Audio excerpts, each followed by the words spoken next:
first reading is from the book of Job, chapter 38. The Lord answered Job out of the whirlwind. Who is this that darkens counsel by words without knowledge? Gird up your loins like a man. I will question you, and you shall declare to me. Where were you when I laid the foundation of the earth? Tell me if you have understanding. Who determined its measurements? Surely you know. Or who stretched the line upon it? Or what were its bases sunk? Or who laid its cornerstone when the morning stars sang together and all the heavenly beings shouted for joy? Or who shut in the sea with doors when it burst out from the womb?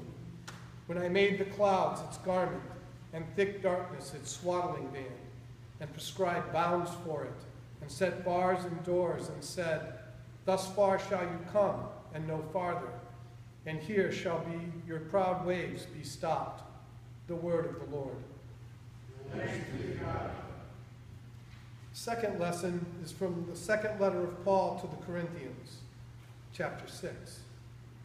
As we work together with him, we urge you also not to accept the grace of God in vain. For he says, at an acceptable time I have listened to you, and on a day of salvation I have helped you. See, now is the acceptable time.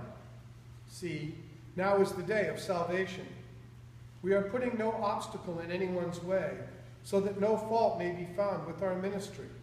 But as servants of God, we have commended ourselves in every way, through great endurance, in afflictions, hardships, calamities, beatings, imprisonments, riots, labors, sleepless nights, hunger, by purity, knowledge, patience, kindness, holiness of spirit, genuine love, truthful speech, and the power of God, with the weapons of righteousness for the right hand and for the left, in honor and dishonor, in ill repute and good repute.